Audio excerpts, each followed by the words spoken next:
pour palper la réalité du doigt, voir ce que vit réellement la population ici sur place, voir également les questions liées à l'humanitaire, parce que vous avez appris qu'on négociait sur le couloir humanitaire, mais aussi il y a toutes ces questions sur les violations des droits humains.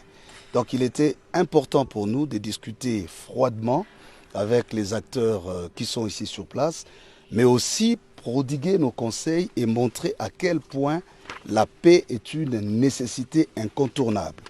Nous sortons de cette audience très satisfaits dans la mesure où nous avons convergé nos vues sur la nécessité de la paix, que ce soit les acteurs qui sont ici de l'AFC M23, ont vite compris que même les armes ne donnent toujours pas la paix si les hommes ne se décident pas de s'asseoir et discuter. Et c'est ce qui nous donne l'assurance. Et donc c'était aussi pour nous l'occasion de faire parvenir le message de la population congolaise. Vous savez qu'il y a beaucoup d'inquiétudes sur ce qui s'est fait, mon collègue l'a dit.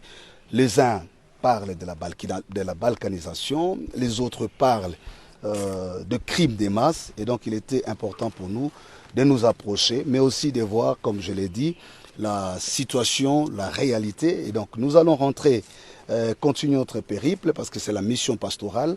Donc c'est la première étape de cette mission, c'est de recueillir les avis, écouter, parce que nous faisons de la pastorale. Il n'y a pas de pastorale sans écoute, donc il faut écouter toutes les parties impliquées. Et comme nous l'avions dit, il n'y a pas que les acteurs de l'AFC, il y a aussi les chefs d'État de la région que nous avons prévu voir lors de cette tournée extérieure.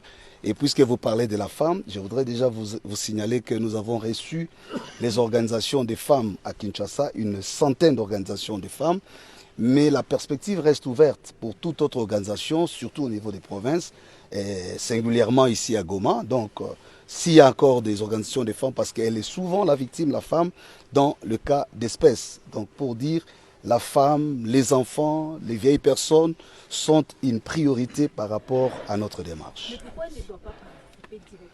Nous ne sommes pas encore à l'étape de participer, c'est ça toute la confusion. Je voudrais ici préciser que ici nous ne parlons pas encore dialogue. Ici nous sommes à l'étape d'écoute, donc nous sommes en train d'écouter toutes les parties prenantes, les acteurs clés ou les personnes ressources qui peuvent enrichir la réflexion que nous mettrons ensemble autour d'une dynamique nationale pour que les Congolais réfléchissent. Donc quand viendra le moment de discuter ou de participer, certainement ces différents groupes de femmes qui ont été reçus et qui d'autres seront reçus pourront avoir l'occasion de participer à une forme de discussion, parce qu'ici, rien n'est prévu au préalable. Dans notre démarche, nous n'avons pas encore écrit un pacte parce que nous apprenons que les gens disent que nous avons écrit le pacte. Non, nous avons proposé l'initiative.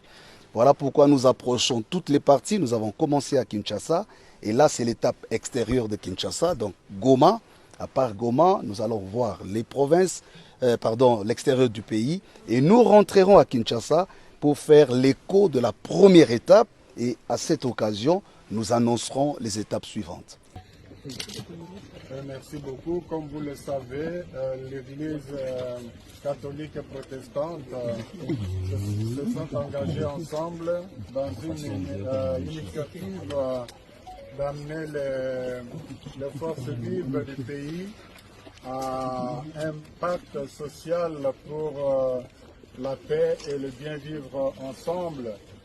Et pour cela, nous avons commencé une tournée de personnes, de personnalités importantes à impliquer dans cette dynamique. Et nous avons pensé que la FCM 23 ont quand même une grande contribution à apporter dans cette dynamique de la construction de la paix, parce que pour les deux églises, l'année 2025, c'est l'année de la paix. La priorité, notre priorité, c'est la paix. Et voilà pourquoi nous sommes venus les exhorter, aussi les écouter. Nous sommes venus justement les sensibiliser à ceux qui nous ont bien accueillis. Nous sommes d'accord avec eux qu'on peut s'engager à trouver une solution pacifique le plus tôt possible pour que la guerre s'arrête.